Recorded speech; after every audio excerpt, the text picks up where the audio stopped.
Live. Everywhere. On netrootsradio.com.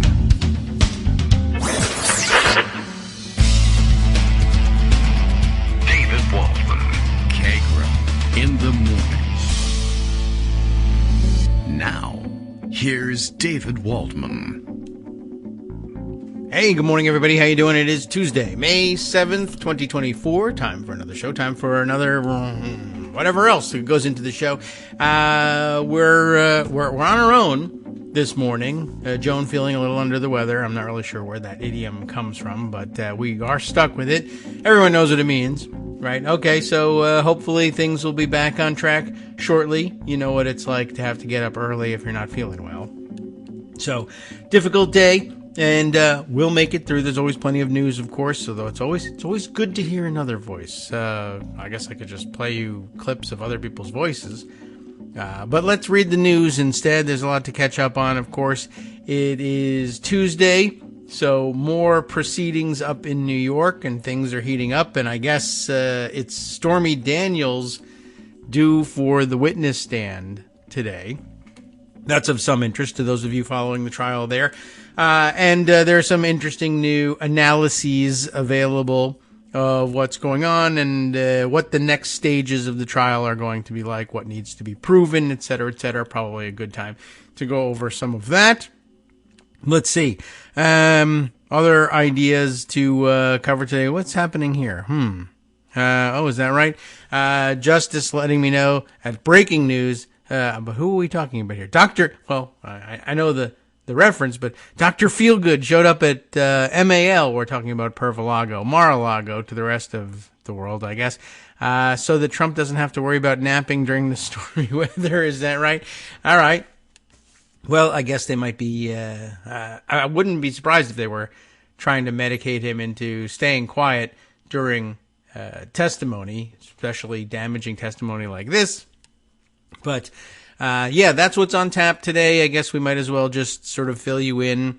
The Associated Press has a quick hit on that subject, so we'll read what others are reading so that we know what is coming down the pike later on today. An interesting headline. They went with this one on porn performer. That's true. Stormy Daniels is expected to testify at Donald Trump's hush money trial, which is probably the less preferred term for it these days, on Tuesday. That's today. The AP puts it plainly. I mean, actually, I'm kind of curious. What else do they fill the rest of this article with? We'll see. And maybe there's some detail that might be of some interest to us. Donald Trump returns to his hush money trial on Tuesday, facing a threat of jail time for an additional gag order violations. Additional gag order violations as prosecutors gear up to summon big-name witnesses, including porn actor Stormy Daniels. An attorney for Daniels, Clark Brewster, not the one that represented both her and Karen McDougal and ended up as a witness in this case, but a new one. Clark Brewster told the AP that the porn actor, whose real name is Stephanie Clifford, is, quote, likely to be called as a witness to the trial on Tuesday. All right, well, we'll find out shortly, I guess. Trump said earlier Tuesday that he was, quote, recently told who the witness would be on Tuesday and complained he should have been given more notice. But, you didn't know? I don't know. He just complains about everything, and that's his MO, I suppose. In the final weeks of Trump's 2016 Republican presidential campaign, you know what happened. Trump's then lawyer and personal fixer Michael Cohen paid Daniels $130,000 to keep quiet about what she says was an awkward and unexpected sexual encounter with Trump at a celebrity golf outing in Lake Tahoe in July 2006. Trump denies, of course, it still does. And I think plans even to make it part, or wants his lawyers to make it part of the proceedings, that he still denies this whole thing. Daniels' testimony, even if sanitized for a courtroom setting and stripped of the tell-all details, is by far the most awaited spectacle, apparently, in this trial. It has toggled back and forth between tabloid-esque elements and dry record-keeping details. Her turn on a witness stand will represent a remarkable moment, legally and politically. This is justifying the story, I guess, to some extent. With courtroom testimony from an adult film performer about it says intimidate encounter, which it might have been, but I'm sure they meant intimate encounter that she says she had with Trump, adding to the long line of historic firsts in this case. All right. Trump and his campaign were reeling from the October 7th, 2016 publication of the never-before-seen 2005 Access Hollywood footage in which he boasted about, well, you know how the AP puts it, grabbing women's genitals without their permission, which is, that's the most matter-of-fact description. He spoke with Cohen and Hope Hicks, who testified just the other day. Was it yesterday? His campaign's press secretary, by phone the next day, as they sought to limit damage from the tape and keep his alleged affairs out of the press. Cohen paid Daniels after her lawyer at the time, Keith Davidson, indicated she was willing to make on-the-record statements to the National Enquirer or on television confirming the sexual encounter with Trump. National Enquirer editor Dylan Howard alerted publisher David Pecker, and then at Pecker's direction, told Cohen that Daniels was agitating to go public with her claims. Daniels had previously sought to tell her story to another celebrity gossip magazine, Life and Style, in 2011. That would have put them on the map, I guess. The jury on Monday heard from two witnesses, including former Trump Organization controllers, who provided a mechanical but vital recitation of how the company reimbursed payments that were allegedly meant to suppress embarrassing stories from surfacing and then log them as legal expenses in a manner that Manhattan prosecutors say broke the law. The testimony from Jeffrey McConney, is that the controller, yielded an important building block for prosecutors trying to pull back the curtain on what they say was a corporate records cover-up of transactions designed to protect Trump's Republican presidential bid during a pivotal stretch of the race. I think you all are fairly familiar with this at this point. And Greg has gone over it in layman's terms several times. So I think you all know the mechanics of how the case will be built. McConney and another witness testified that the reimbursement checks were drawn from Trump's personal account, yet even as jurors witnessed the checks and other documentary evidence, prosecutors did not elicit testimony on Monday, showing that Trump dictated that the payments would be logged as legal expenses, a designation that prosecutors contend was intentionally deceptive. McConney acknowledged during cross-examination that Trump never asked him to log the reimbursements as legal expenses or discussed the matter with him at all. Another witness, Deborah Tarasoff, a Trump Organization accounts payable supervisor, said under questioning that she did not get permission to cut the checks in question from Trump himself. You never had any reason to believe that President Trump was hiding anything or anything like that? Trump attorney Todd Blanche asked. Correct, Tarasoff replied. The testimony followed a stern warning from Judge Juan Merchan that additional violations of that gag order could result in jail time. We'll just leave it at that. Of course, up until now, it's been $1,000 fines for each of the, previously 9 violations, and I think he was fined for a 10th very recently, so 10 times in violation of the gag order. I think the 11th will certainly be the unlucky one. All right. Well, at any rate, I think that's about it. I think we got an update, enough of an update on the contempt side of things that we can skip that part of the article. But that gives us an opportunity to perhaps peek in on an article from, where are we reading from here? One of the Legal Eagle analysis providers, Lawfare. Lawfare. So over at now lawfaremedia.org. Is that a new URL for them, or it has always been their URL? All right. Well, Lawfare, we know them just simply as Lawfare, where Quinta Jurecic and Jurecic, we never did really figure out her pronunciation. It's probably pretty easy to find on YouTube as well. See a an interview with her or something like that. But she's joined here by Tyler McBrien on a piece entitled, "What Must Prosecutors Prove in Trump's New York Trial?" We'll read through this one just to get a sense of, well, why would you read such a piece except to bore yourself to death? Well, there's a real reason. And that is, if one day they worry you with the possibility that he might not necessarily be convicted, whether on one count, all counts, any counts at all, and you are left scratching your head, how can this be?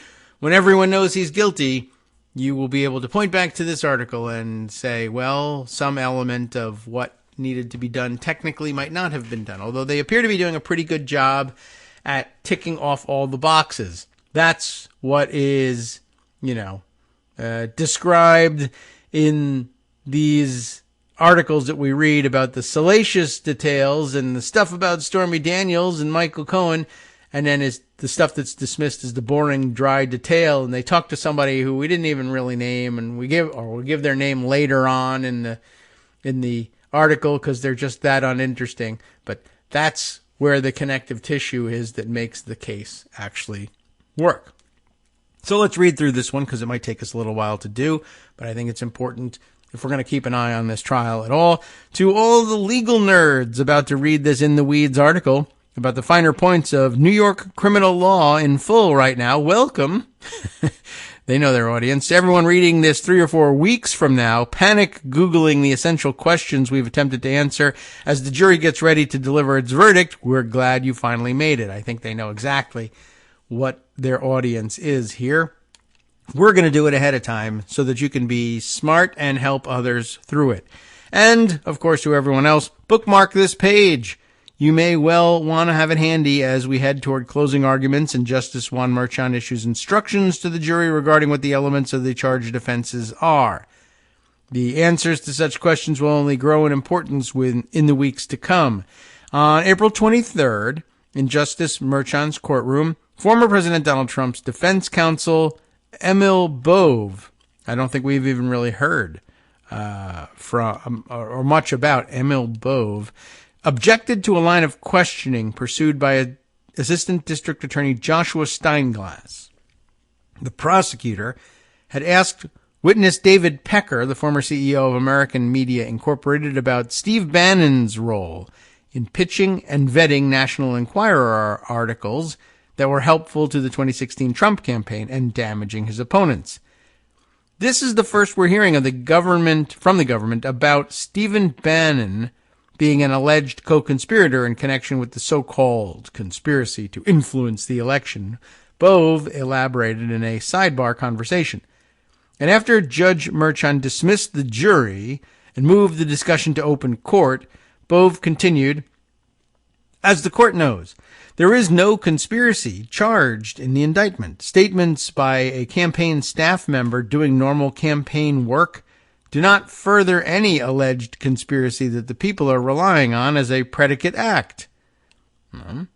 Steinglass, in his response, offered a meta-commentary.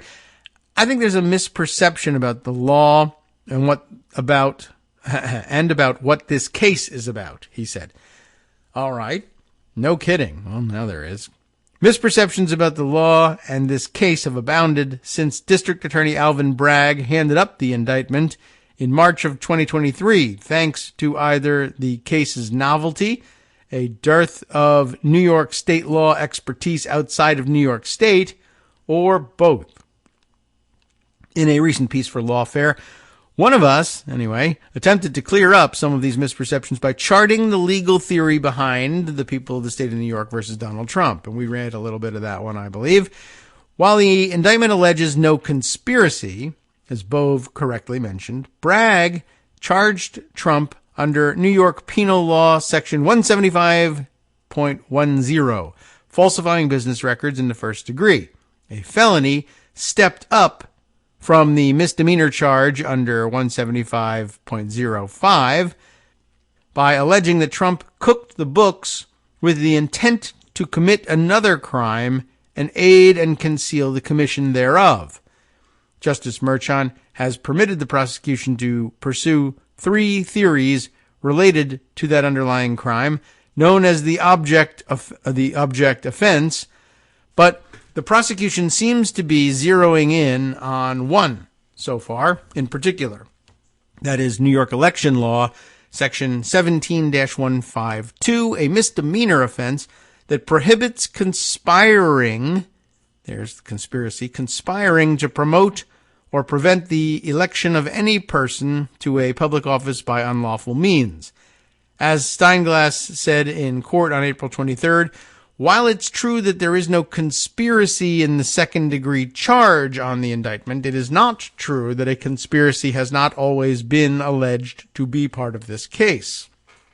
But even after laying out mechanics of the case as Bragg is prosecuting it, several questions, or misperceptions, remain. Chief among those questions are, do prosecutors have to prove that Trump committed one of the three object offenses? And if so, does the jury have to agree on which one? And to what standard of evidence? In addressing these questions, we're not aiming to endorse nor to refute the prosecution's legal theory, nor the case law around New York Penal Law, Section 175.10. Rather, we're aiming to clear up a few misperceptions. So, here's the next section, proving the object offense, the actual charge here, beyond a reasonable doubt. That's the criminal standard. Let's begin by considering the structure of the charges against Trump. As noted, the section under which he's charged is stepped up from the other section, 175.05, by the addition of an object offense. To win a conviction against Trump, prosecutors will need to prove the conduct described in 175.10, that is, the falsification of business records with an intent to commit, aid in the commission of, or conceal the commission of another crime, and prove that, of course, beyond a reasonable doubt. But what about the standard of proof for the object offense? Recently, legal commentators on Twitter have been debating whether Bragg must prove beyond a reasonable doubt that Trump committed that other crime as well, or just that he intended to commit it, the covering up, I guess, of the illegal act described under the other section.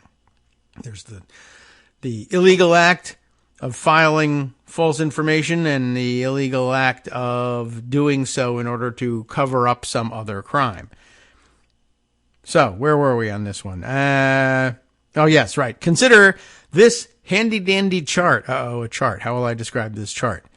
There is in box A here, there's sort of what looks like an organizational chart that begins at the top of the organizational pyramid, if you will, with that section 175.10 in box A here, and that it is stepped up via intent to commit, aid in the commission of, or conceal in the commission of the items in box B on the second level here of the org chart. That would be the Federal Election Commission Act, FECA, and violation of federal election law. Also of New York State election law, section 17-152 that was earlier mentioned, and tax fraud. Those all contained in section B here underneath 175.1. And then an additional charge that has, at this point, I guess, been ruled out by the judge, the actual commission of a crime in connection with Pecker and American Media and Michael Cohen, violation of section 175.05. Okay, I know, a little confusing, especially if you don't have the chart in front of you. But as they continue, one way to think about this is to consider the burden of proof for the offenses listed under A and B. Must Bragg prove beyond a reasonable doubt that both sets of offenses occurred, or must he prove that A occurred beyond a reasonable doubt? That would be the felony, thanks to the step up, and then prove that Trump's intent to commit one or all of the other offenses in box B here, but not the fact that the offenses themselves occurred. Okay, I know it's a little confusing, but we all understand, I think, one, that it is a misdemeanor to file these false reports at all, just by themselves. And we understand that under New York law, the fact that you do such a thing, filing those false reports in an effort to cover up a different crime, in this case, mischaracterizing the nature of the payments so that you can cover up the crime of, among other things, making a false Federal Election Commission report and commit tax fraud and violate New York state election law. That's what creates the felony here. What we'd like to do here is convict you of the felony. So in order to do that, I think everybody agrees it has to be proved beyond a reasonable doubt that you did this thing, that you did. But what is the thing? The actual filing of these reports as an attempt to cover up the crime, or is it simply the attempt alone that is enough? And then the second level question, while it's true that they'll have to prove beyond a reasonable doubt that you did the underlying felony, is it absolutely necessary that they prove beyond a reasonable doubt that you did the misdemeanors that step up with the cover-up to a felony? And it's not entirely clear whether that's the case. Do you have to be convicted of each of the underlying misdemeanors in order to be convicted of the top-level felony? That's an open question. This distinction, they go on, might seem nitpicky, but given the high burden of proof in a criminal case, proof beyond a reasonable doubt, as opposed to the lower preponderance of the evidence standard in a civil case, could be crucial. If Bragg must prove, and we have to wait for a ruling from the judge on this, and then instructions to the jury, that's the form in which the ruling will come to our attention. If Bragg must prove both A and B beyond a reasonable doubt, and the jury retains some uncertainty, for instance, as to whether the object offense under B actually occurred, that is, the false filings to the Federal Election Commission and the New York election authorities and the tax authorities, if there's some doubt as to whether or not those offenses actually occurred beyond a reasonable doubt, that could sink the entire case. On the other hand, if Bragg must only prove A, the stepped up cover-up portion of the charge, then, if he only has to prove that beyond a reasonable doubt, along with the intent to commit the crimes in Section B here, that potentially leaves prosecutors with more wiggle room to secure a conviction. Jurors might not buy with 99% certainty, for instance, that the object crime was committed, but they could still vote to convict if they believe that the intent was there. As an initial matter, the text of Section 175.10, that's A, Section A here, suggests that what's required is proof of intent rather than of the object crime. The statute reads, a person is guilty of falsifying business records in the first degree when he commits the crime of falsifying business records in the second degree and when his intent to defraud includes an intent to commit another crime or to aid or conceal the commission thereof. There's no reference there to the other crime having actually been committed, just the intent to carry it out or cover it up. The way that I have always thought of this particular statute, we are told, is that the element is intent to commit a crime. That is the opinion of Rebecca Roiphe, Roiphe, a professor at NYU, yes, is that right? New York Law School, and former district attorney in the Manhattan District Attorney's Office.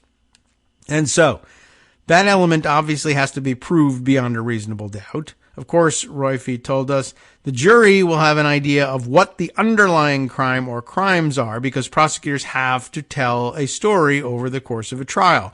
But the way that the statute traditionally is used in New York is a very broad definition of the necessary mens rea. Does everybody remember that term? In fact, the New York Court of Appeals, the state's highest court, considered this issue in People versus Tavares and found that only intent is required. In Tavares, the defendant challenged his sentence under this very same statute here, 175.10, along with a number of other offenses, including a charged object offense. While considering sentencing matters, the court held, read as a whole, it is clear that falsifying business records in the second degree is elevated to a first-degree offense on the basis of an enhanced intent requirement, not any additional actus reus element. Wow. In 2015, the First Department of the New York Supreme Court's Appellate Division, whose rulings are binding on Justice Merchan, applied Tavares in a case similarly structured to Trump's. Trial courts in New York are, confusingly, this is the only thing that they can successfully clear up for us. Trial courts in New York are confusingly referred to as Supreme Courts, and Appellate Division constitutes the immediate appeals courts, while the Court of Appeals is the court of last resort. That would be what you would think of as the Supreme Court of New York State in another context, even though they use that name for their trial courts. People versus Thompson. Another similar case here concerned a defendant convicted of 175.10, along with offense offering a false instrument for filing in the first degree for making a false entry on a form regarding his purported disposal of a firearm with the intent to commit or conceal his unlawful possession of that firearm. The First Department upheld the conviction even though Thompson was not charged with the object offense of unlawful possession. That is some weedy stuff. We'll be right back. Hi everybody, it's me, David Waldman. Yes, the same guy who interrupts you all the time. Interrupting you one more time just to tell you again, another reminder that your contributions are what keep this show on the air, and patreon.com, patreon.com, is still among the easiest ways to make the sustaining subscription donations that keep us afloat. Are you ready for the pep talk about how our Patreon campaign is still going strong and growing? Well, too bad. Yeah, the plain fact is we actually are headed in the wrong direction, and whereas we once had about 175 monthly patrons, we're now actually down below 150. Time to recruit some more. Not exactly the kind of news I wanted to share, but there it is. For those of you in a position to support the show, patreon.com does make it easy to make those secure, recurring monthly contributions to do so. Patreon.com/KagroX gets you straight to our donation page. We've been through a lot together. The worst of the pandemic, we hope. The worst of the insurrection, we hope. So go ahead and treat yourself. You don't need an excuse. Give yourself the gift of a little something you enjoy in life. Support the show. And of course, if you happen to prefer using PayPal or even the Square Cash app, we're up and running on those options too. So thanks again, everyone, for all your support. We couldn't, or at least shouldn't, do it without you. Hope you'll be on board soon too. Thanks for all your support.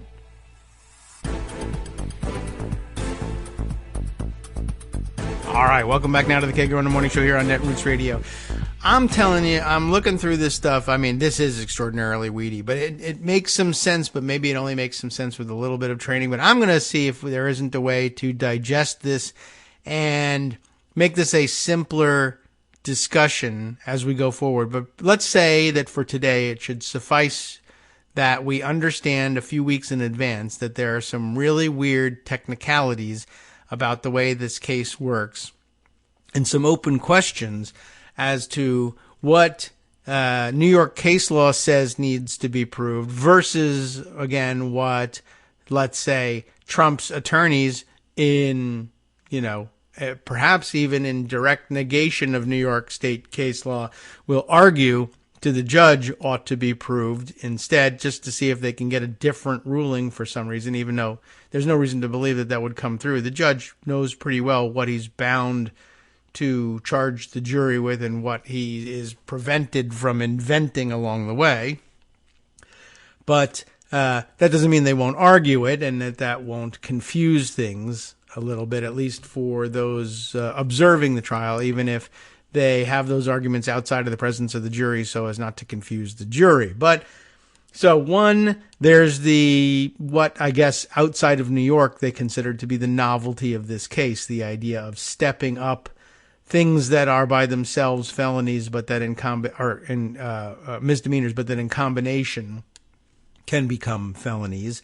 And then the question of, well, is it enough to prove the felony action beyond a reasonable doubt if there remains some doubt about some of the underlying object offenses? And I guess then the question of, can you be convicted on the overall felony without also being convicted of the misdemeanors along the way? And I guess that's a open question. There's also the open question of jury unanimity on the object offense. And without getting too far into the weeds that they offer to here, I'll just skip forward a little bit and let you know that this problem exists as well. The next lingering question, as they put it in the article here, has to do with the three separate potential object offenses. That is, the offenses listed in that box B in the chart, which I know you haven't seen, but like I said, it sits like an org chart. Box A up at the top, the overarching crime of 175.10, and then the underlying crimes described among on the second layer of the org chart here, the second or the bottom of the pyramid, so to speak. So the question is, do you have to prove all of these either beyond a reasonable doubt? And even if you don't, does there have to be unanimous jury agreement about, well, there would have to, in order to get a conviction, there would have to be, on the felony, there would have to be unanimous jury agreement that one of these object offenses that prop up the felony case definitely did happen. Does there have to be unanimous agreement about which one, though? That's an interesting question.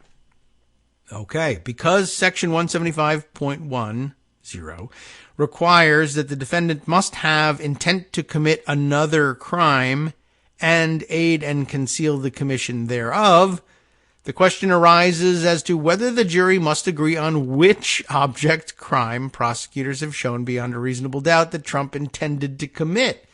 That's a real possibility. What if, I don't know how you want to break it down, but let's say, what if 11 jurors are convinced that Trump definitely intended to commit tax fraud in filing these false claims and false paperwork.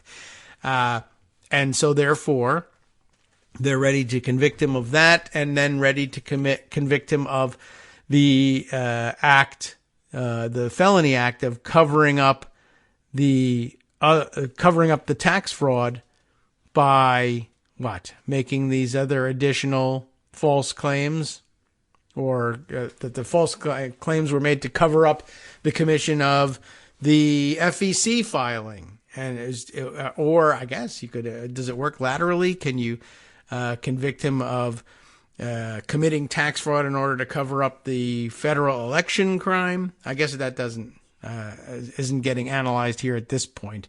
But in other words, if 11 of them are certain of the tax fraud, and the 12th one isn't certain of the tax fraud, but is certain of the federal or state election law cover-up, or crime rather, the filing of the false papers, and is less convinced of the tax fraud claim, does that matter? So long as 12 jurors unanimously agree that one of the object crimes was committed such that it facilitated the commission of the overarching felony, is that enough? Do they have to agree? This does get a little technical and weedy. And you could see where, depending on what the ruling is and what the instructions are to the jury, that could make or break the whole thing. And you could, I suppose, if you got the right/wrong kind of ruling, find a situation where 12 jurors all agree that one of the object offenses was committed, but because they don't agree which one it was, the felony can't stand. I don't know.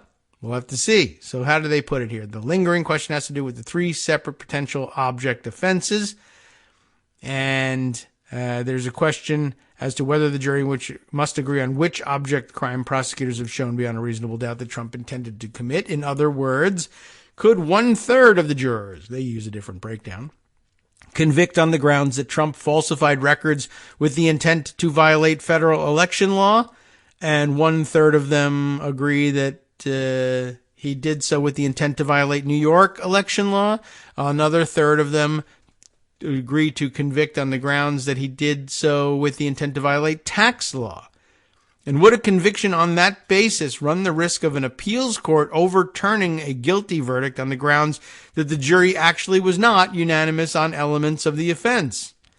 Well, they turn again to the handy-dandy chart to try to solve that problem. Do all the jurors have to agree on which option among the 3 grouped in box B is the underlying offense here? An overview of the relevant law suggests that no, the jury does not need to be unanimous as to the object offense. That said, it wouldn't be surprising if Justice Merchan were to require unanimity anyway, just to be safe, rather than unnecessarily risking a guilty verdict that might not hold up on appeal.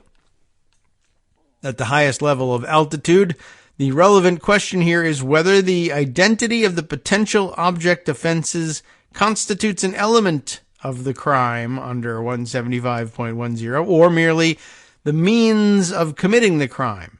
Elements of the crime are statutory components that make up a criminal offense and on which jurors have to be unanimous, whereas the means are the methods by which the crime might have been carried out. And then some citations to some case law from other states that help us analogize to this and help understand it. But how then have New York courts, that's the real question, understood this statute 175.10 in this context? There are some hints in the case law that object offenses under 175.10 do not constitute elements, only mere means, and would not require jury unanimity. And we are given some more case law for them to consider. Under New York law, the Fourth Department's ruling in the People versus Hawley, finding that an acquittal on the separately charged object offense alongside a conviction on 175.10 did not constitute a repugnant verdict. In other words, it's just fine.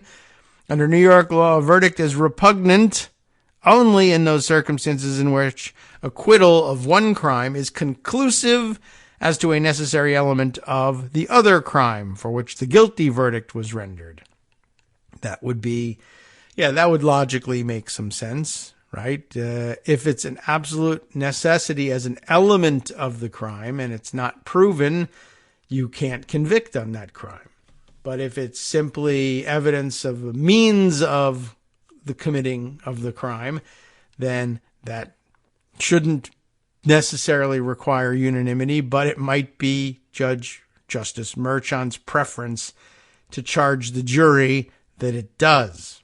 I mean, that would also, of course, it could be grounds for a challenge of some sort, if not an appeal from the prosecution. I don't know what New York practice is like, but I think in the federal practice, it's not commonly, as I understand it, not commonly given an appeal from a failure to convict in a criminal case, unless there's just been some astounding error of judicial procedure that should have ended in a mistrial. Anyway, it's quite complex, and all pretty weird. And then finally, after more weeds, they conclude with a section called So What? You might have asked that question at some point along the way. All of this might seem pretty weedy. Believe us, we know it definitely is. And they're not great at de-weedifying, quite honestly. They're excellent at explaining weeds to those interested in weedy inquiry, but they're not always great at helping lay people find their way out of the weeds. But the diversity and volume of pretrial motions to delay filed by the defense, so many that Justice Merchan ordered Trump to file pre-motion letters seeking the court's permission to file additional motions, suggests that the defense will exhaust every possible avenue for appeal in the event of a guilty verdict, and these are the questions on which an appeal could very well hinge. They will be the key questions when Justice Merchan instructs a few weeks from now, and they will undoubtedly constitute the key questions on appeal should the jury convict Trump. So that's the real imperative here.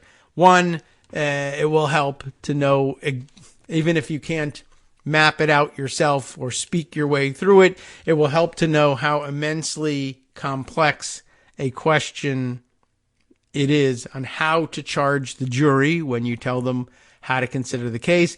And it's a preview of the number of legitimate questions, not to mention the number of illegitimate, stupid interpretations of the legitimate questions the Trump team could attempt to appeal a conviction on, which, while the trial will at least conclude before the election, the ultimate outcome of the case probably won't be resolved for many years to come if there's a conviction.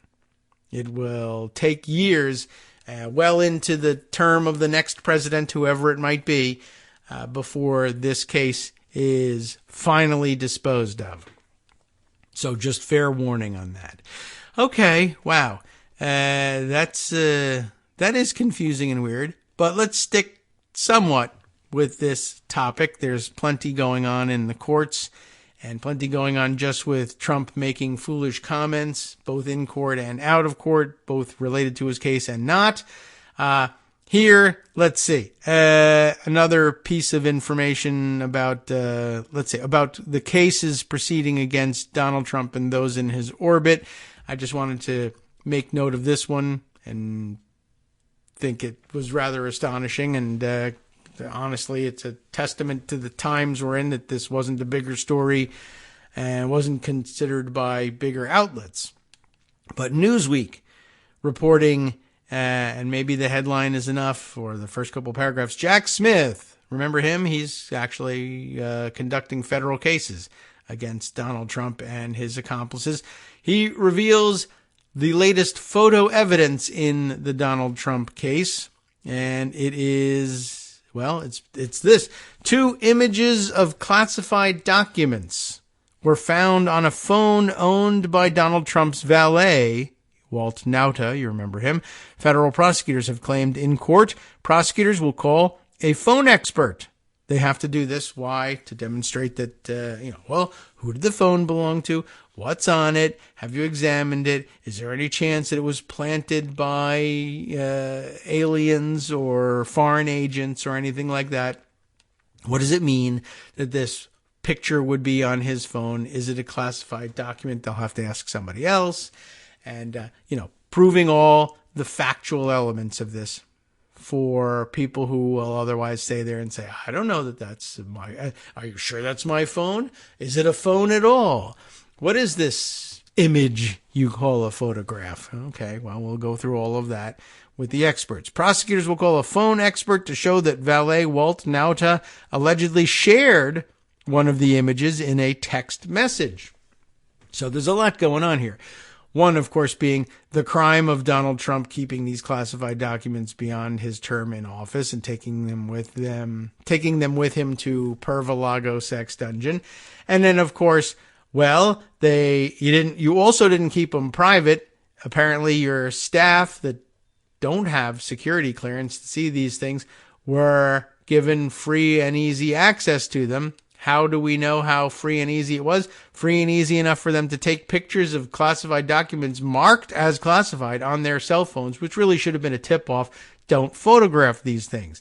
And if you are dumb enough to photograph these things because you were positive that, you could keep a lid on them, even though you weren't entitled to make that decision, wouldn't it be terrible if we also were able to establish with forensics, thanks to having possession of your phone, that you actually texted the pictures of these classified documents to other people?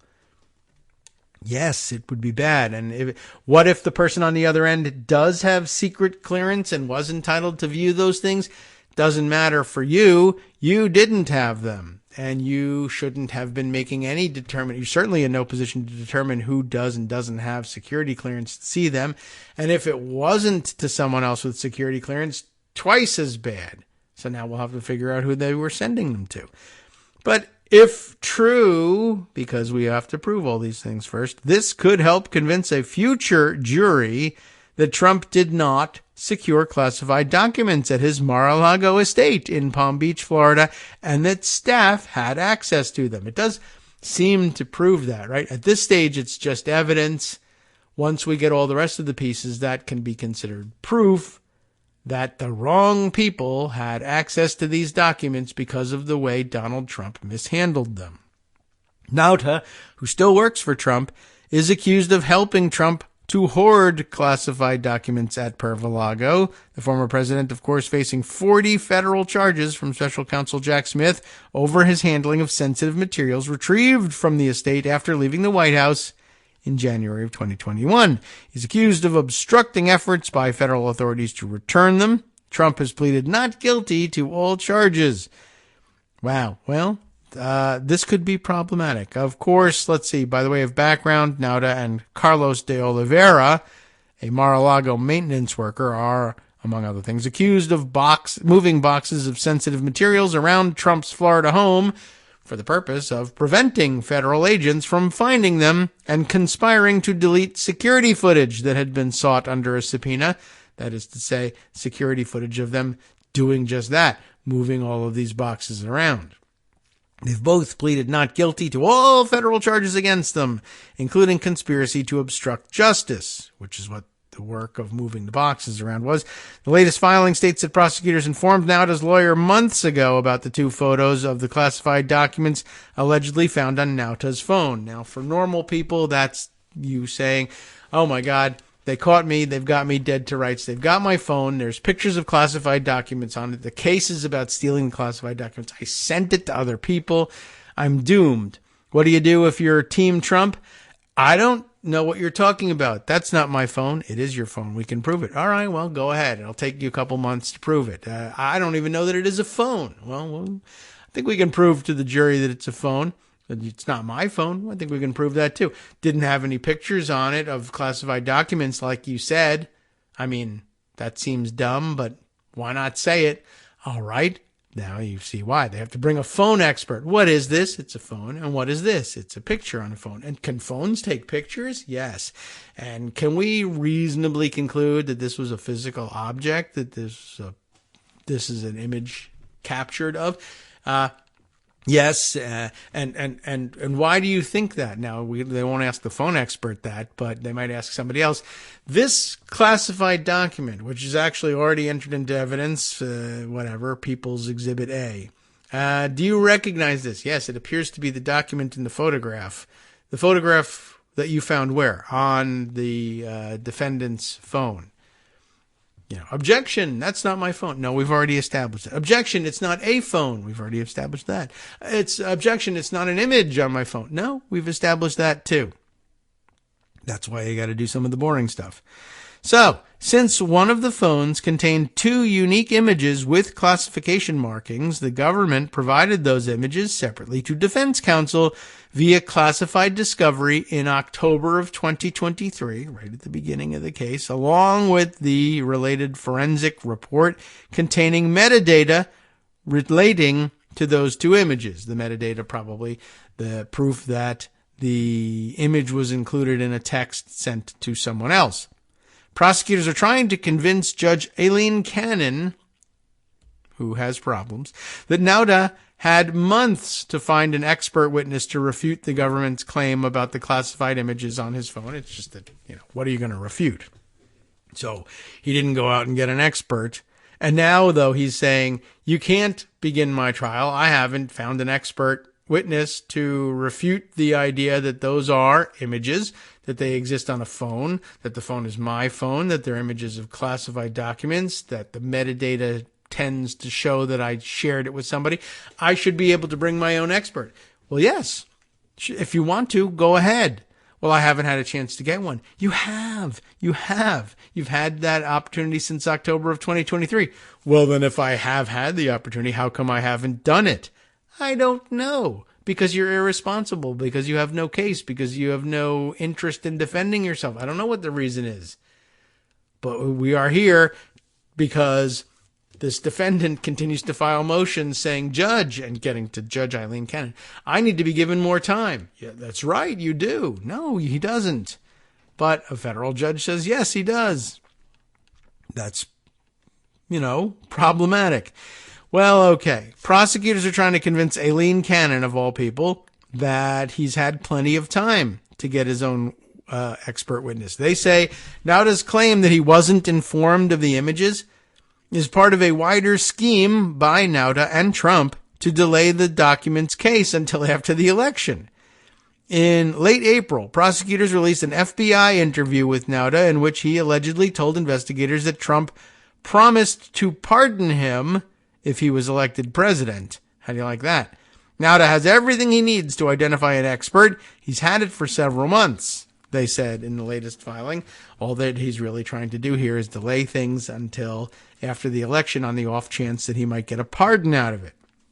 Nauta claims that he cannot be expected to identify or disclose any experts that he might hire. For instance, according to his previous court filing, the special counsel's office has yet to provide forensic images of the devices for which it has proffered expert testimony. That seems directly contradictory to fact, though, doesn't it? Well, in their latest filing, prosecutors claim that the allegation is inaccurate and misleading. The filing states, in August of 2023, the government provided Nauta with the unfiltered and unscoped forensic extractions of his two phones, complete with Cellbrite reports. Cellbrite is a company that specializes in data extraction from computers and mobile phones. So, well, that's actually the end of the article. And it's funny. You should be able to reach your own conclusion here, but sometimes it feels like it needs to be stated. So, what you're essentially looking at here is they've got you dead to rights. They've got your phone. This is the part where most people are like, they've got me, right? He's literally standing there saying, how do I know it's a phone? How do I know it's my phone? How do I know those pictures were taken? How do I know they were sent? How do I know they're real pictures? How do I know that document is real? How do I know any of it? And he's saying, you got to give me more time to get my own expert to establish that all these things are true if we're going to move forward. And they say, the prosecution says, fine, go ahead. And then he just doesn't. And then when it's time to start scheduling the trial, they cry to the judge, I haven't been given time to do this. But everybody knows that he has. But they actually have to sit there and go through weeks of litigation to prove, do you remember when we gave you this memo in August of 2023 with everything you needed to do in order to hire your own expert? No, I don't remember it, and you can't prove that I did. I mean, really, every possible avenue of delay. Like I've said before, you need to imagine having an argument with somebody who's just going to state the negation of everything that is plainly in front of all of us to see how long it takes. How long would it take a normal judge to say, no, this is a fact. It's been established. Move on. But how long does it take to get Aileen Cannon to do that? That's actually a different story. It really is quite shocking what's going on in most of these Trump cases. And if you're wondering how could it possibly be that he could have committed these crimes years ago and still won't be tried for most of them before the election. This is the answer. They're simply standing there and saying, I don't know that there's a case against me. I don't know who you're talking about. Who's Walt Nauta? That's not my name. Maybe you spelled it wrong. Maybe the person who served me the subpoena is an alien. Should we prove that? Can you prove that that was a citizen of the United States? Maybe his credentials are forged. Should we look into that? What is forgery anyway? And you can see how, I guess if you're willing to entertain all of this, this could take you some time to get through. All right. Well, despite all of the rest of this stuff, there are other things happening here. Perhaps we'll turn some attention to them. But how much attention, I'm not sure. We should note for the record, of course, that the situation in Gaza and the protests around it continues to evolve as well. At the moment, in the overseas portion of that action, we have a situation in which Hamas allegedly claims to stand ready to accept ceasefire terms, but it is an open question as to, one, what those terms might be, and two, whether or not Israel also agrees to the ceasefire terms that have been proposed. And then on top of that, whether or not, and this usually, again, in a normal context, ceasefire, both sides agreeing to a ceasefire, that sounds like a good thing. The firing will stop. But then there's also the question of, well, I agree to a ceasefire with respect to this portion of, or this area in which we're conducting war, or of this type will cease this firing, or what date will we agree to?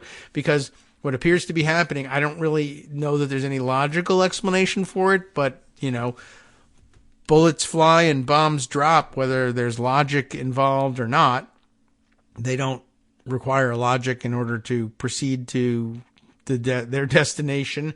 And if we're looking at a situation in which a ceasefire appears to possibly be imminent, but yet Israeli authorities say, no, there are more military operations we intend to conduct in Rafah, this one thing that the world has been dreading the start of, and then there would be a ceasefire, or somehow the ceasefire applies to everywhere but there.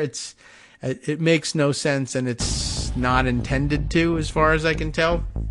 And I don't know. We'll see if we can't straighten out where we stand in terms of the likelihood of a ceasefire, but perhaps we'll also continue in trying to understand the tangled dynamics of how university administrations are dealing with, should be dealing with, could be dealing with the protests as they evolve on campuses around the country.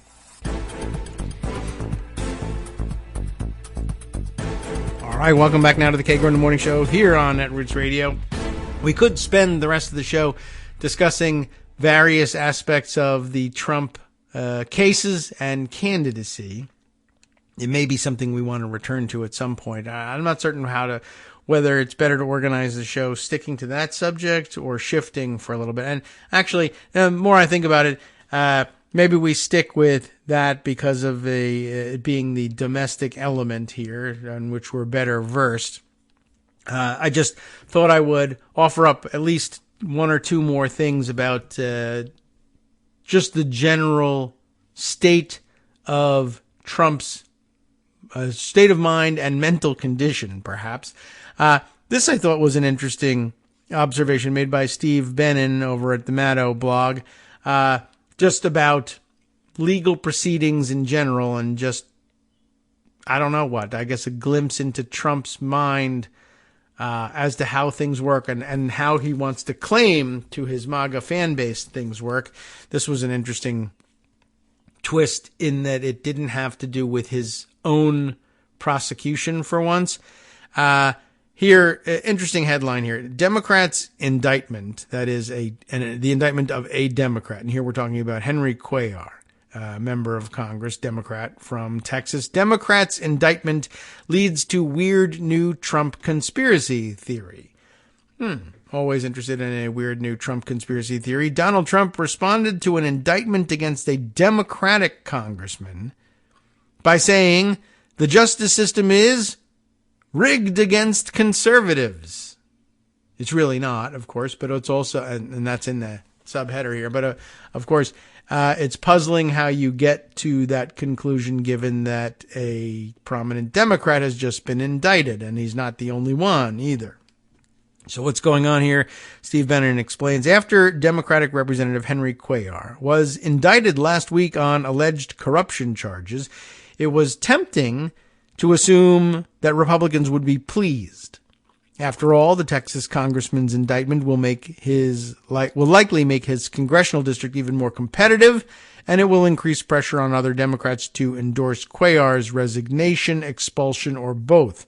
Donald Trump, however, doesn't see it quite this way. He doesn't see anything quite anybody else's way, I guess.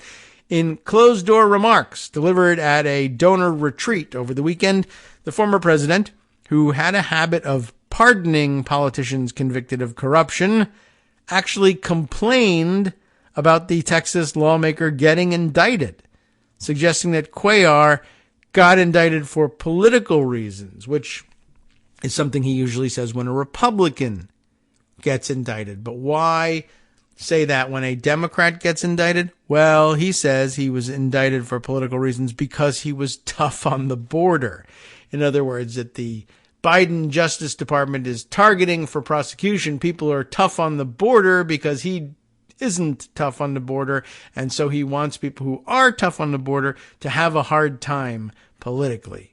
Like who, for instance? Well, Cuellar, for one, but also, Donald J. Trump, who just happens to have been indicted on several other felony charges that have nothing whatsoever to do with the border. And neither, by the way, does the charge against Cuellar have anything to do with the border. On Sunday night, Trump brought the same message to the public by way of his social media platform. His missive read in part, Biden just indicted Henry Cuellar because of the respected Democrat congressman wouldn't play Crooked Joe's open border game.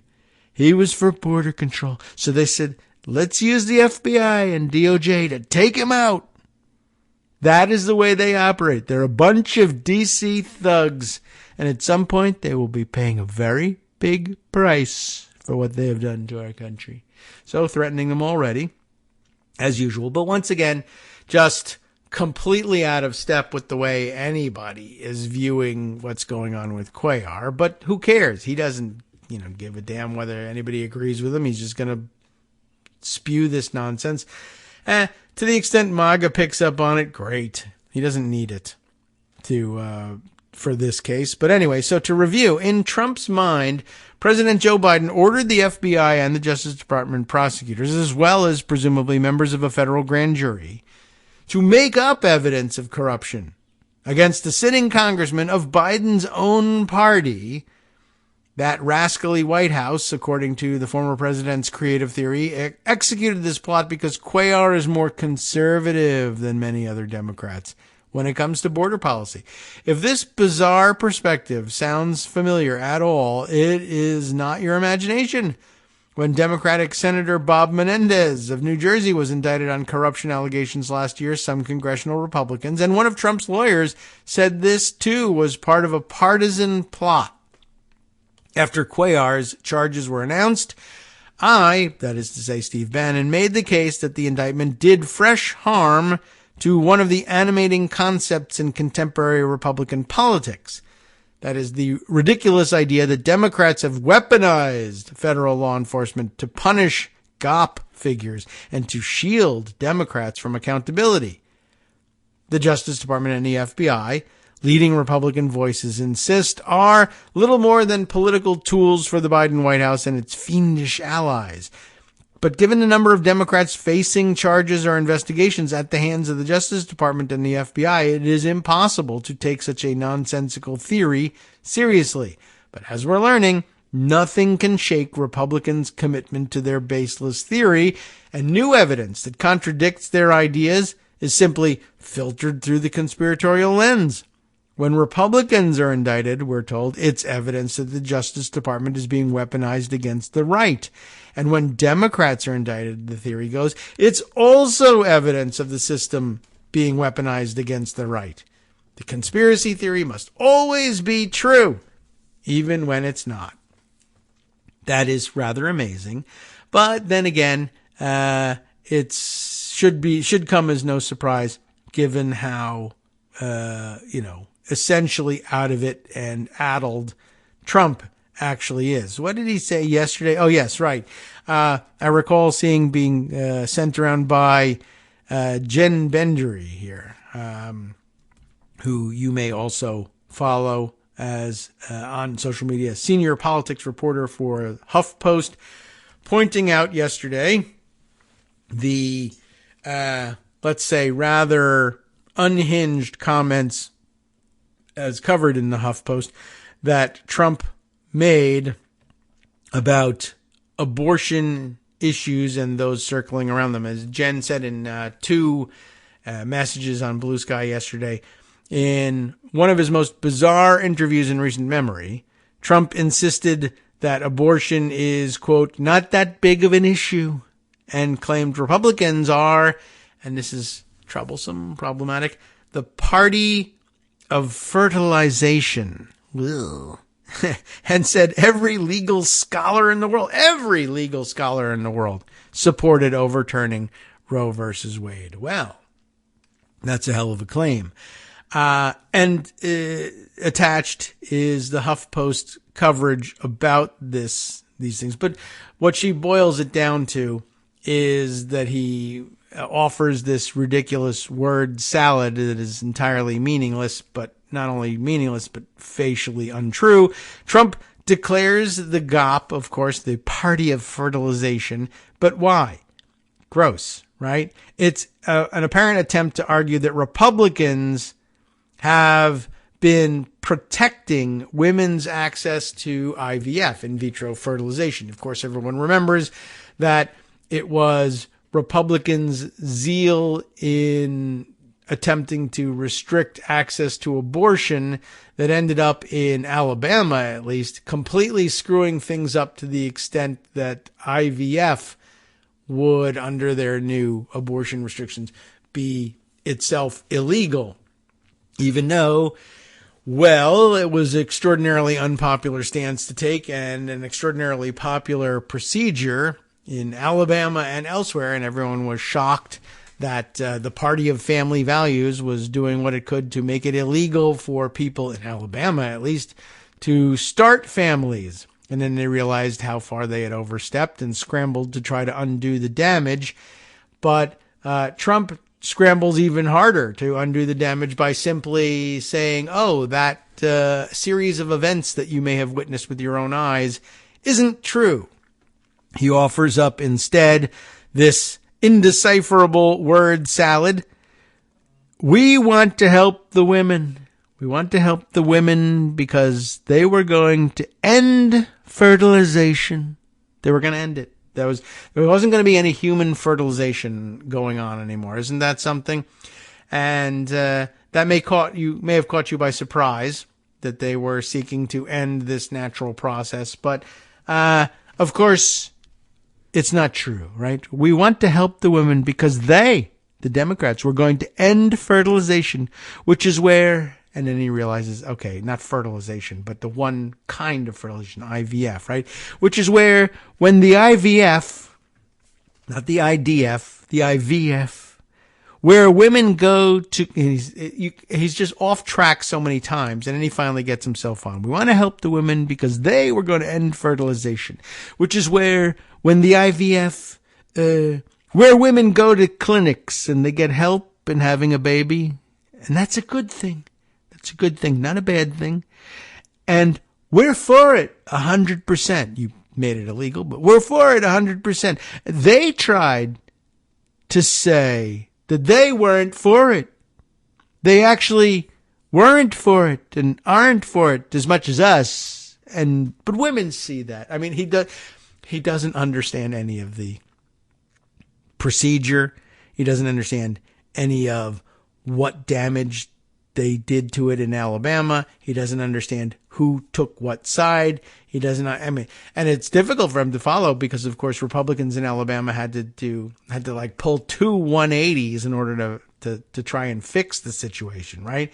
But he wants very badly to blame it on Democrats, except as he's saying it, even he realizes it's ridiculous for him to say, yeah, Democrats are against fertilization. They're against human fertilization or having any children. But they tried to say that they were against it, but they are against it. But also they're not, or they weren't, or we weren't, or something. I'm not really sure. And they tried to say that they weren't for it. No, they tried to say that they were for it. You're trying to say that they're not for it. But actually they weren't for it. Which means that the thing I just said was true, but I didn't need to. All right. But they're not for it as much as us, the ones who banned it. But the women see that. The women see that. It's really quite remarkable. He just, he has no understanding of what he's doing, and he's trying to find his way around to a true statement about it. Although why, I don't know why he's bothering to concern himself with the truth. But there you have it. This, by the way, as Jennifer reports here for HuffPost, all part of a bizarre interview that he recently gave, and included the other claims like that every legal expert in the world wanted Roe v. Wade overturned.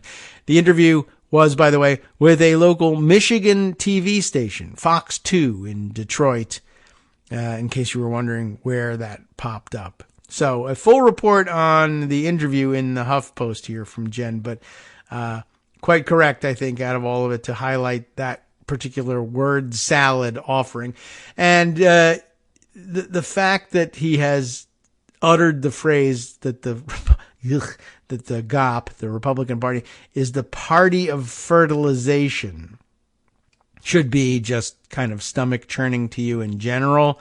But it should also be read alongside the other equally stomach-churning event from New Hampshire the other day, which requires a little bit more spin to get it around to where you want to say. But basically, I guess we could all say this. It's everyone's request that Republican men really just stop talking about fertilization at all. And if you want to, you want to say, all right, we want to protect in vitro fertilization. This was incorrectly and accidentally outlawed. You can say IVF and just keep it at that, because really the terminology in your mouths just is never going to come out right. For instance, as is reported here from out of New Hampshire, New Hampshire apparently only just recently getting around, in the last couple of days, getting around to raising the age of consent, I guess, for marriage to 18 from 16. Although I did then also see on social media last night that apparently it's only within the last couple of years that they had set the age at 16 up from 13. So I don't really know what's going on up there in New Hampshire. It's a good thing that they're all involved in the state legislature so that they have less time to run around and molest the girls in the state, I guess. But it ends up putting in a rather strange position Republican politicians like this guy here. What's his name? That's reported. Jesse Edwards. Jess Edwards. Finding himself on the record on the floor of the House of the state legislature, insisting that this was actually a bad idea to raise the age from 16 to 18 because, of course, we're supposed to be pro-family here and pro-babies.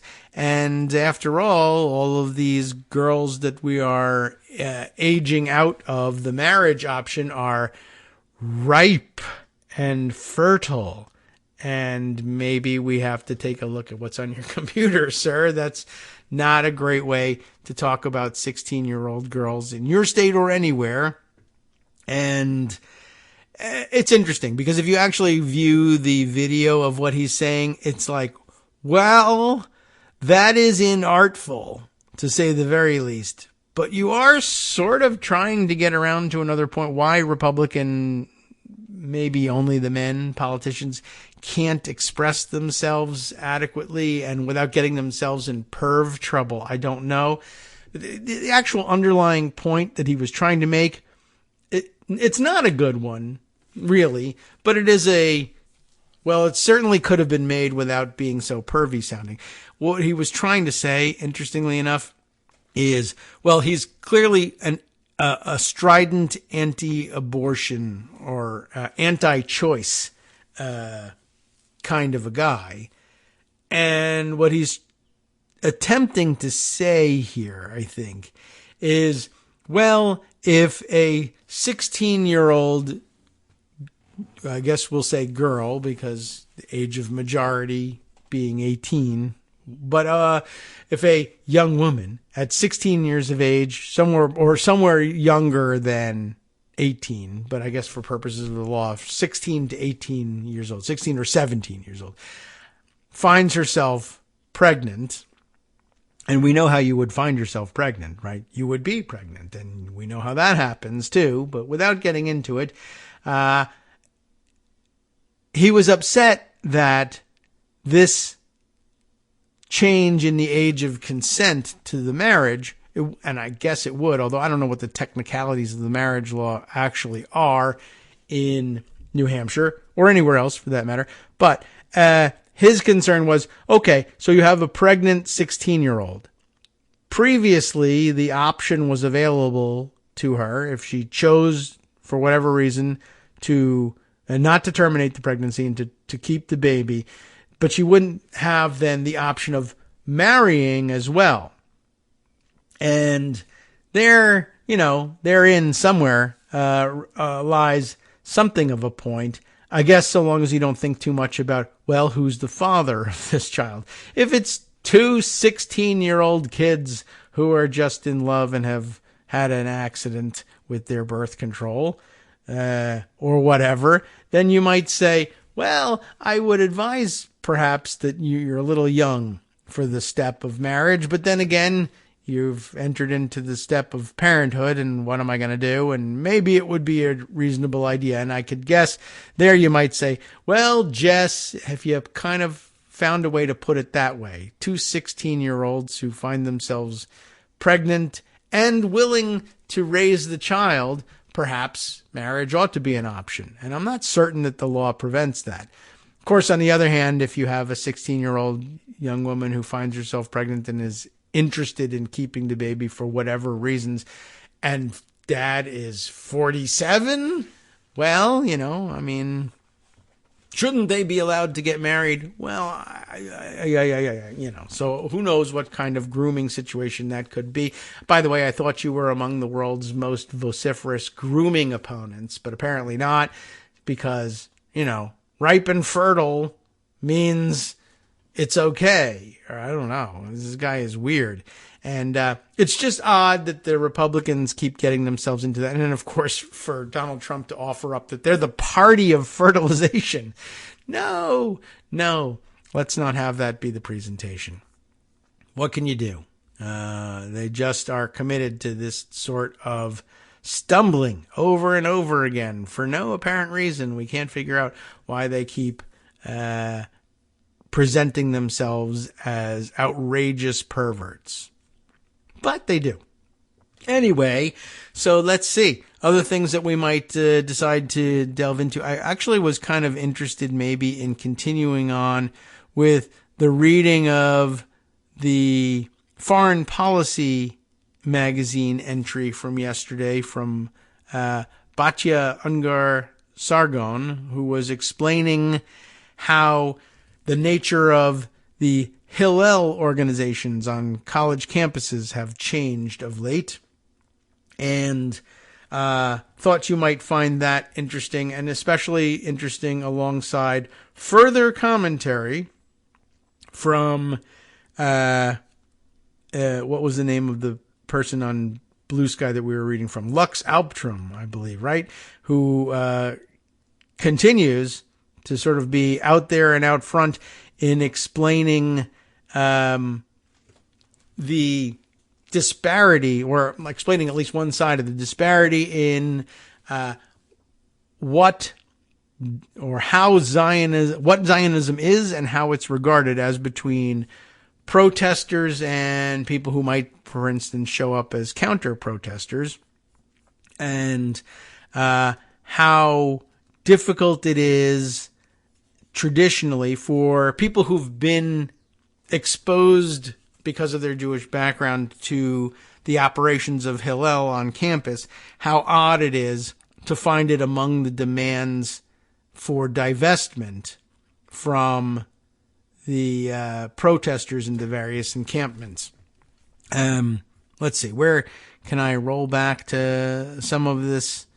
I don't think I put aside all of these additional comments, but I'll say this. I recommend to you that you take a look at what Lux has to say, and perhaps we'll provide a link to her Blue Sky account, because this is a constant topic of discussion for her. And as I mentioned yesterday, it just strikes ordinary, not necessarily even deeply committed Jewish backgrounded students and alums and college graduates of all kinds, that portraying Hillel as some kind of nefarious, extremist Zionist type organization just strikes you as bizarre, which I don't really know if I know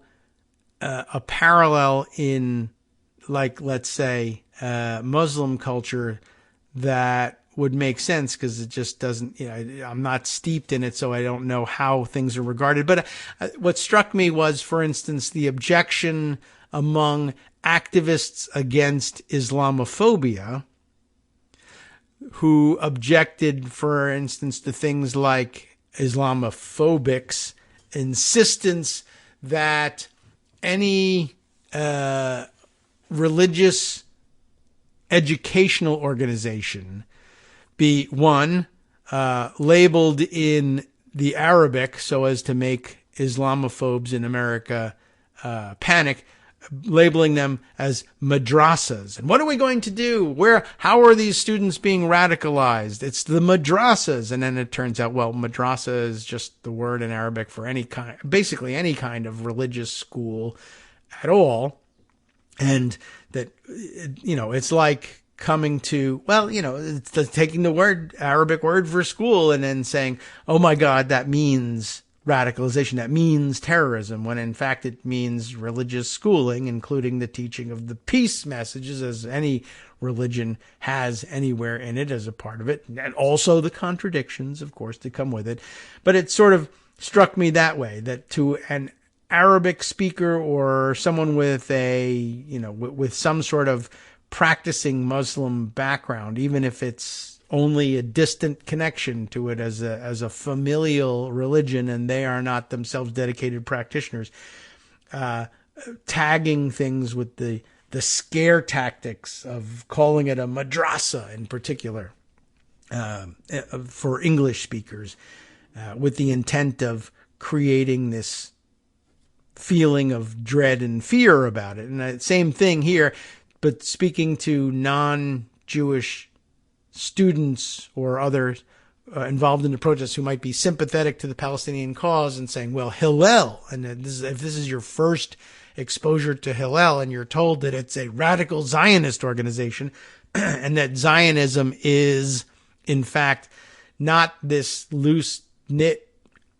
group of ideologies that simply at its core have nothing in common beyond the right of Israel to exist, which is a disputed right, certainly, but it's not the same. And, but to conflate that with, as Greg has explained, Kahanism, Meyer Kahani's ultimate ultra-right, ultra-radical theory about the right, not just of Israel to exist, but the lack of a right for Palestinian identity to exist. It's not the same thing. And it just strikes normie people, otherwise normie people, as ridiculous. And Lux is doing a good job in explaining that. But I think it's probably also important to continue with this foreign policy explainer of, yes, Hillel is Zionist in nature, not necessarily the type of Zionism you or I understand as being separate from Kahanism, and that it's not always in the interest of Palestinian advocates to separate the two, and the confusion is, well, in some cases, good for making the case for divestment, and that all Jewish identity that can be connected at all to any form of Zionism needs to be expelled from college campuses, just doesn't comport with modern American Jewish understanding of something that is separate from anti-Semitism. That's where the problems crop up. Perhaps we can explore the rest of it in our last segment. As I said, we'll be missing Joan today, and we can use the opportunity to peruse the rest of the article and explain how it happened. This will be I think, of interest to people who have never been exposed to Hillel before, but even more interest to people who have and who were exposed to Hillel 20, 30 years ago, who will say, I just don't remember really Zionism being a large part of the program there. Let's find out why it is now. Hi, I'm Scott Anderson, the guy that writes the daily summary for this show, Kagro in the Morning. Thank you to everyone that supports this show. Many of you send donations through PayPal, Patreon, Square Cash, Radio Public, and so on. Some of you write your own essays and send them in, or read articles with your own commentary. We appreciate it. Now, some of you are listening to this and thinking, I'd like to help, but isn't there something I could do that wouldn't require money or effort? Why, yes, there is. You can just like us. On Daily Kos, they call it the recommend button. YouTube has a thumbs up. There are hearts and likes and love buttons. Tap our love button. Tap our love button every day. Share our shows and summaries on Facebook and Twitter, YouTube and iTunes, Stitcher and Amazon. Most of these places allow you to write a review, so a sentence or two would be great. Recommend us to social media, or tell your friends to listen to the show. You aren't just helping us, you're helping them find their new favorite thing to listen to. You could change the world. So thank you in advance from me and everybody else in the world.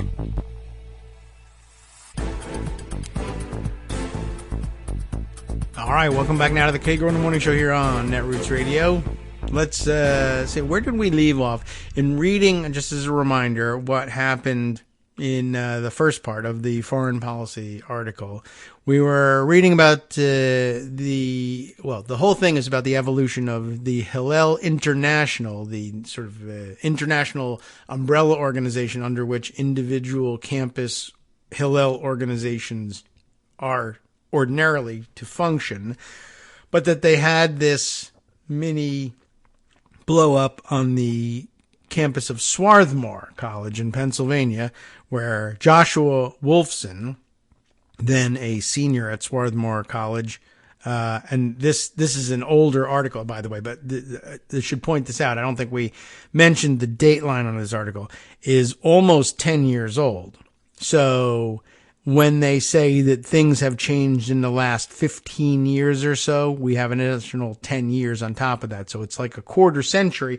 And this tracks with a lot of your understandings, a lot of the listeners' understandings of the shift in Israeli politics and the people observing, particularly for younger students, that their entire lives, the version of Israel with which they've been presented has been the Netanyahu version of Israel, which has increasingly given validity to the reemergence of the rather insane ultra-nationalist and ultra-religious drive of Kahanism, and legitimized something that was considered lunatic radicalism beforehand. And so it kind of tracks alongside. It makes some sense that it should track alongside, and that it can't have been without effect on the greater Jewish community, that such radicalism was infecting essentially the Israeli government. It's going to have ripple effects elsewhere, and this is one of them.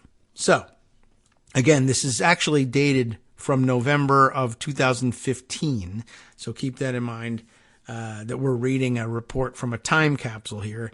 Joshua Wolfson, senior at Swarthmore College, is now a 10-year, headed to his 10-year reunion, probably at this point, although it was November of 2015. He would have graduated in spring of 2016, so 8 years, let's say. But the reminder is that they wanted to have some kind of an event under the umbrella of the Swarthmore Hillel organization that would have brought together a speaker bringing a viewpoint that was important enough to the Jewish students of Hillel in Swarthmore and the rest of the campus that they thought it was important to include them for educational purposes, but that they ran into the problem of the directive from Hillel International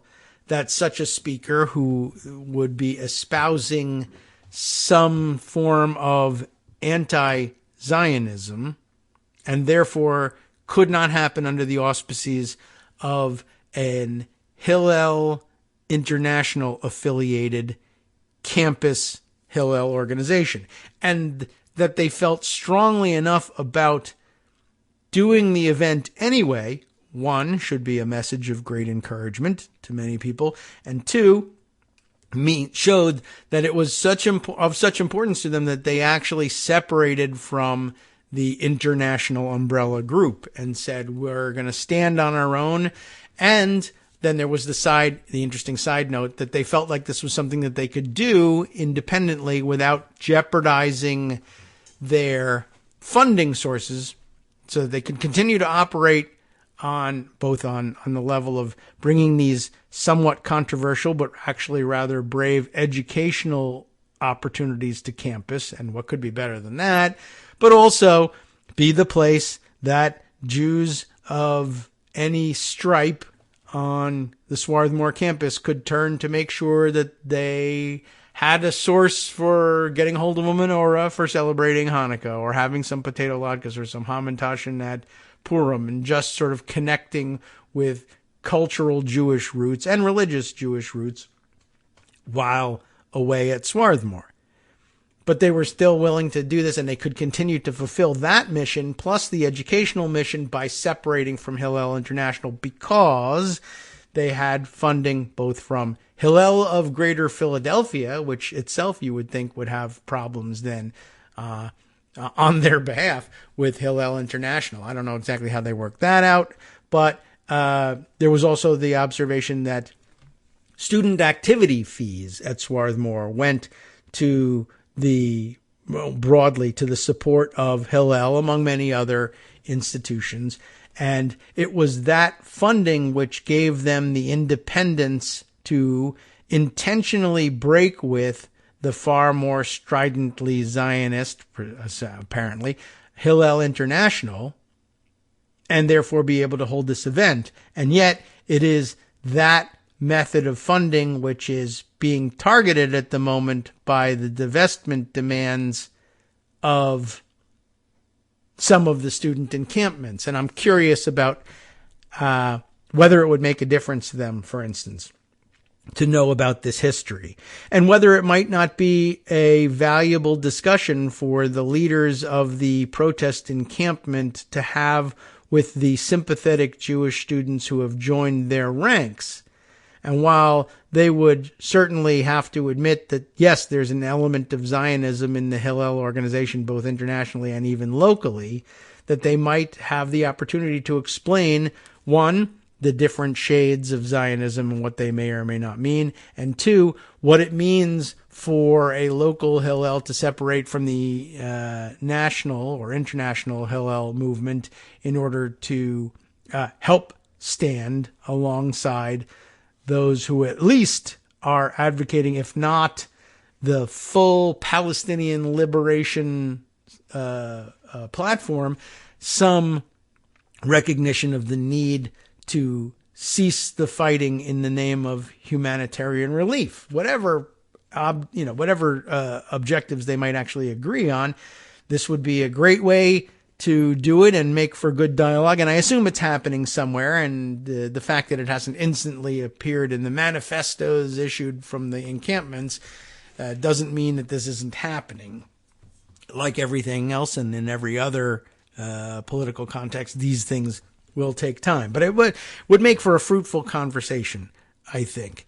At any rate, to continue on with this, I think that gave the background. We remember the background that at Swarthmore, they ultimately made the decision to separate from Hillel International, and that they felt able to do so because student activity fees helped to support them independently, and that ought to be taken into consideration in the divestment demand. So where were we here? Swarthmore's Jewish students were not the only ones to face intervention from Hillel in recent years. And remember, this is back in 2015, either directly or by Hillel local directors. Harvard University students, maybe you've heard of this university, had to relocate an event scheduled to take place at their Hillel when their rabbi nixed it on the grounds that the event was co-sponsored by a pro-BDS Palestinian solidarity group, which of course would bear some close relation, I would think, to those behind the organization of protests today. The same civil rights speakers who caused the Swarthmore maelstrom were blocked from speaking at Oberlin College in Ohio by the local Hillel director. Then they were blocked from speaking at Muhlenberg College's Hillel by the Hillel rabbi because the event violated the standards of partnership. Caroline Dorn, the student president of Muhlenberg's Hillel at the time, resigned in protest.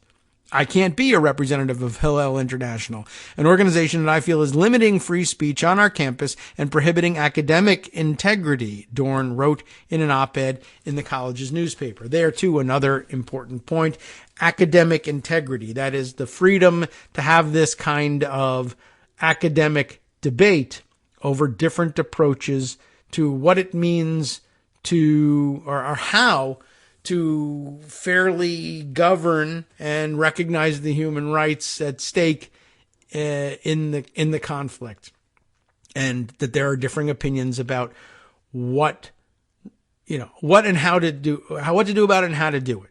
Right. So you're going to have an academic discussion about it. That's key to the mission of the university, and in the students' view was key to the mission of Hillel as well. But Hillel International had a different view of it, so they considered separating, and she considered separating herself from the Hillel organization.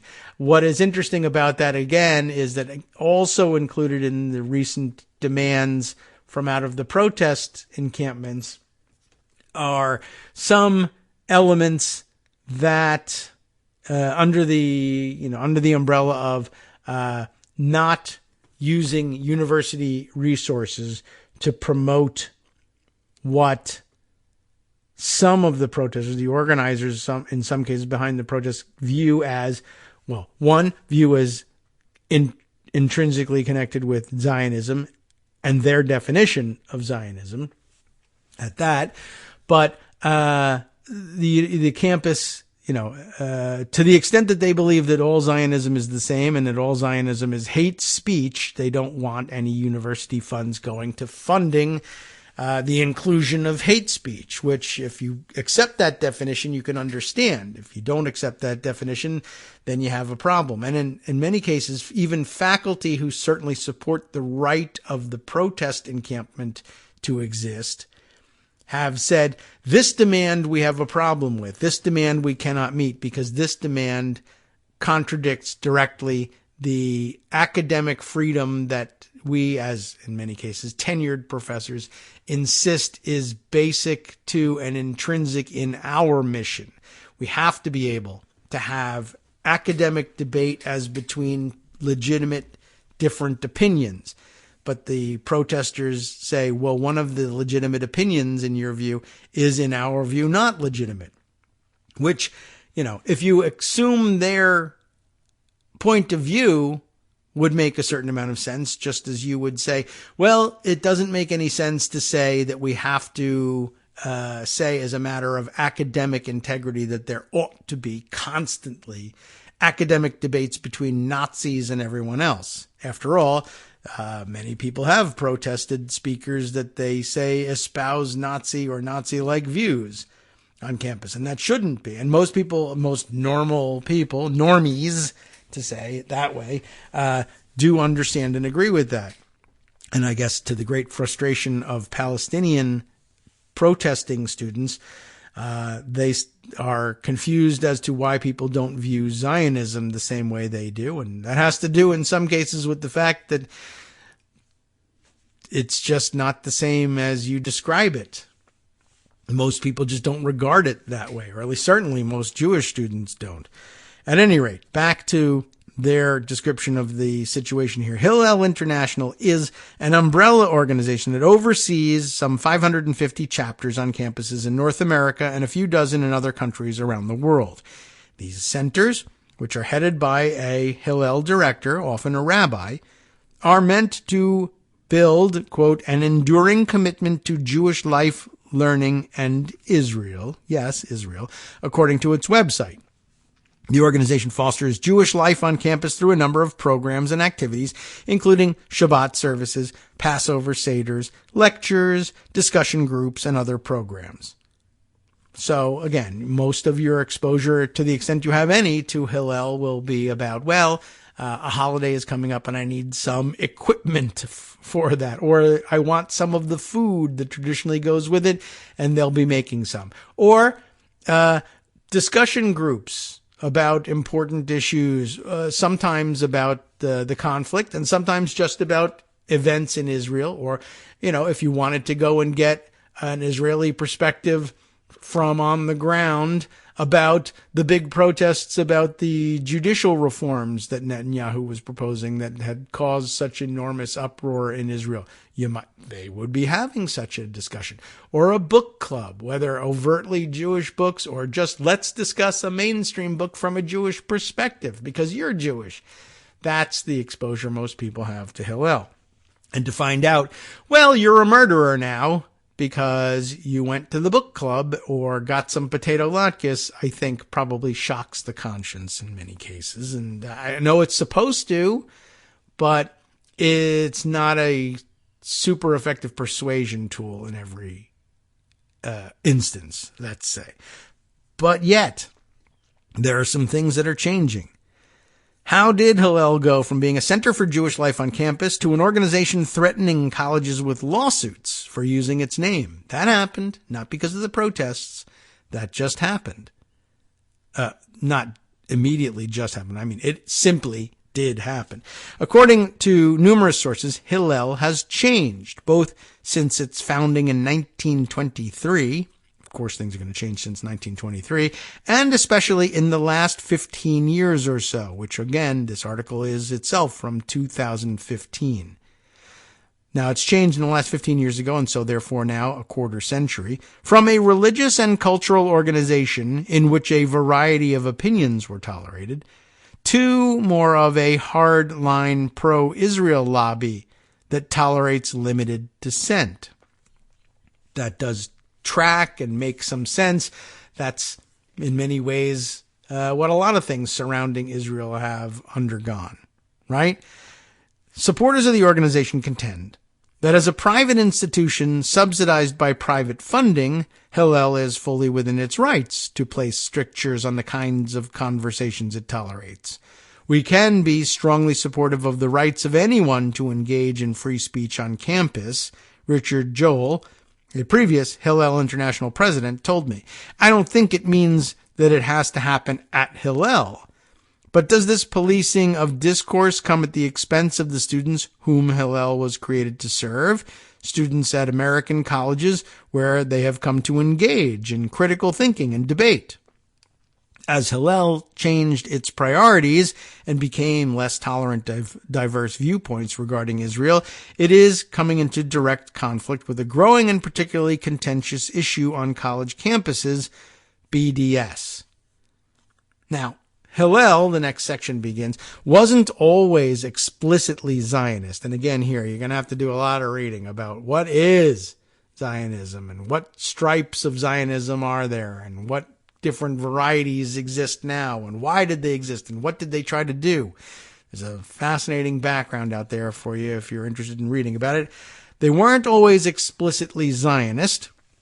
Founded at the University of Illinois at Urbana-Champaign in 1923, the organization was funded by B'nai B'rith, a Jewish service organization, and later by local Jewish federations. By 1939, there were 12 operational Hillel centers. They were not political. In 1944, during debates about the creation of the State of Israel, a student organizer at the first Harvard Radcliffe Hillel stated that it would be neither Zionist nor anti-Zionist, neither Orthodox nor Reform. Its organizers hoped to provide students with an intensive preview of what awaits him who is called a Jew, him, in those days, as Judah Shapiro of the Hillel Foundation put it. Many former Hillel members recall a time 30 or 40 years ago when Hillel wasn't associated so strongly with Israel, or at least countenanced more debate on the subject. According to multiple sources interviewed for this article, back in 2015, many Hillel rabbis used to be members of Brera, a left-wing organization, about which I have no familiarity, by the way, left-wing organization that often expressed criticism of Israel. Historically speaking, when I was in college, I can't remember any serious controversies that happened in Hillel because of Israel, said Charles Manikin, a professor of philosophy and Jewish studies at the University of Maryland, who went to college in the early 1970s. It was relatively Zionist, and again, the fact that there can even be relatively Zionist as a terminology, if that's foreign to you or you don't understand it, maybe there's a broader range of Zionism than you once thought. It was relatively Zionist, but I don't think that it was Israel-oriented, which, again, if you're understanding things or inclined even to understand things in the sense that it's offered by some of the most strident Palestinian protesters, that Zionism is a murderous philosophy and that they don't deserve to live, right? How do you square that with an organization that's relatively Zionist, but not really even all that Israel-oriented? What does that mean? You're relatively non-murdery. Like, does this maybe tip you off that this isn't a particularly helpful framework for understanding Zionism? When I first encountered Hillel, it functioned within a university framework, said a source very familiar with Hillel, who declined to be named for fear of recriminations. That's where we are now. It was a place of free inquiry, intellectualism, and criticism. That's why students who were looking for a setting that was different from their synagogue were more comfortable there. Not any longer, he lamented. The first shift began in the 1980s. The organization struggled to find resources necessary to operate. The Jewish community was focused on other things: Israel, the plight of Soviet Jews, and the poor, with not much energy or financing left over for college students.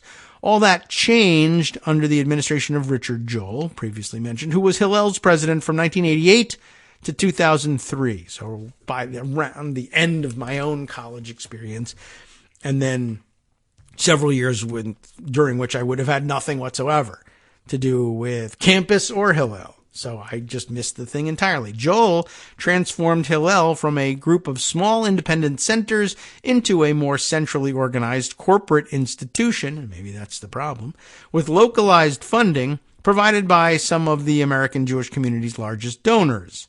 Joel, and I guess they're a problem paralleling politics in general. Joel scored grants from hedge fund manager Michael Steinhardt, mega philanthropists Lynn and Charles Schusterman, and the now deceased businessman Edgar Bronfman, among others. Bronfman and Joel would visit campus centers via Hillel 1, Bronfman's private jet. And isn't it always the case that, it's certainly easiest to raise your money from giant donations in large chunks, but that usually comes with conservatism because that's how you acquire giant chunks of money in most cases here in America. Anyway, when Joel started in 1988, Hillel's annual budget was $14 million, according to a 2006 report from Brandeis University. By the time he left, the budget had quadrupled, the report found.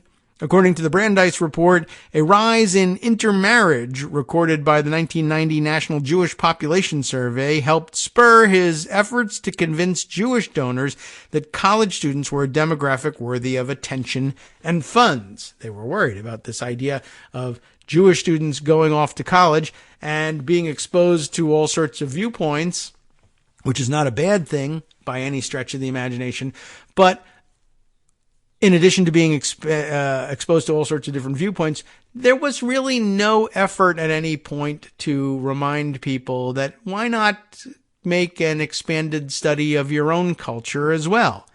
And even if it was important to you, you really had no opportunity to study it in any depth anyway, whether in a formal setting or informal.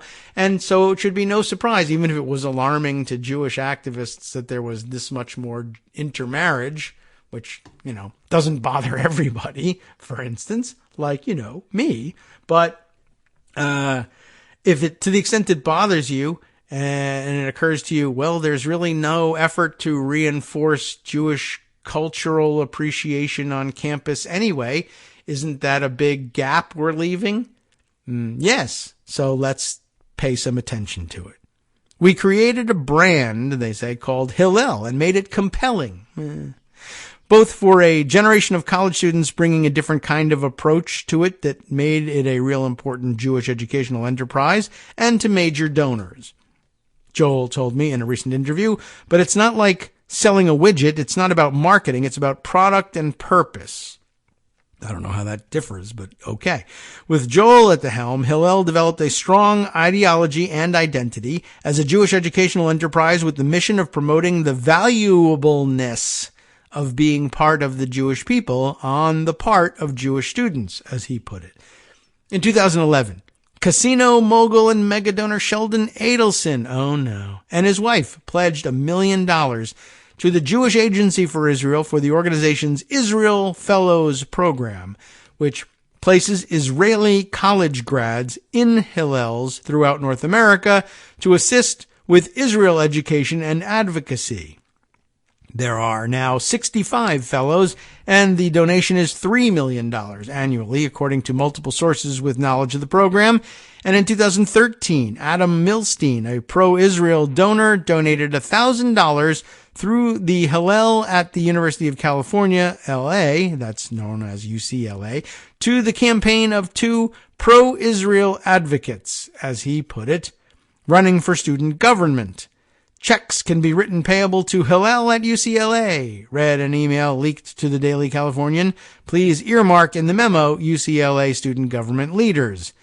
But the switch to the big donor model had some unintended consequences, according to several sources with knowledge of Hillel's inner workings. When an organization becomes larger, they become increasingly dependent on large donations from a small group of donors. That's just logic. This, according to a former Hillel director who requested anonymity.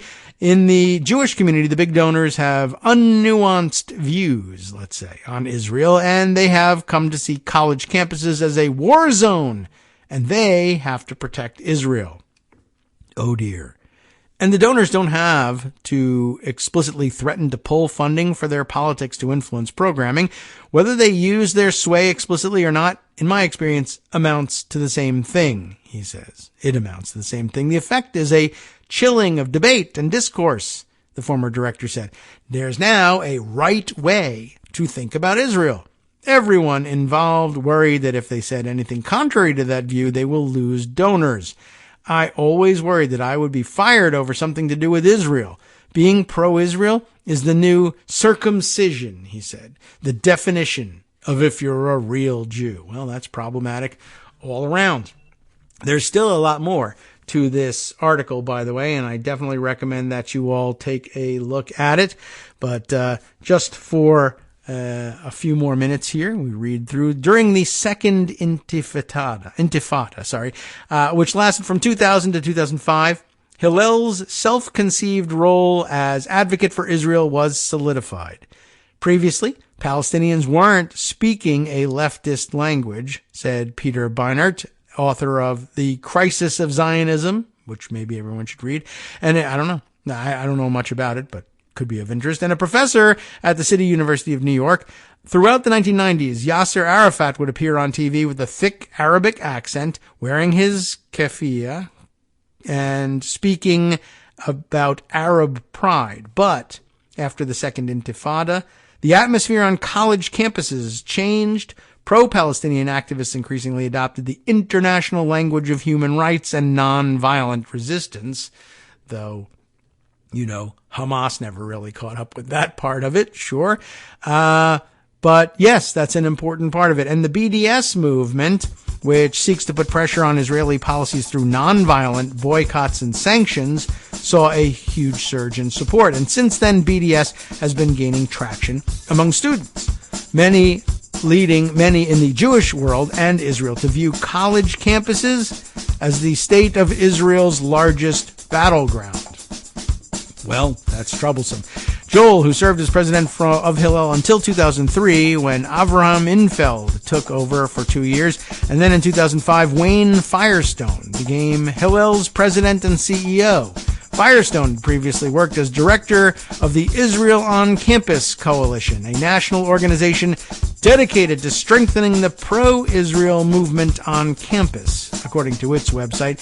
So you can see how the direction is beginning to change at this point, and has spent now some 20 years changing and leaning in that direction. And once again, the big donor model appears to be kind of the impetus behind this change. And we recognize the danger of that from politics generally. Might be of some interest to those looking to align the interests of students with the interest in Judaism and debate about Israel going into the future. Something to consider. From netrootsradio.com, you have been listening to Kagro in the Morning with David Waldman. I know. It seems like we've been concentrating perhaps too much on all of this. The remedy for that, of course, Justice Putnam and the West Coast Cookbook and Speakeasy coming up next right here on Netroots Radio takes a broader view of things, but of course includes the eye on the protests and eye on the war as well, but a little broader. You want to stay tuned for more? I invite you to do it. We'll see you tomorrow.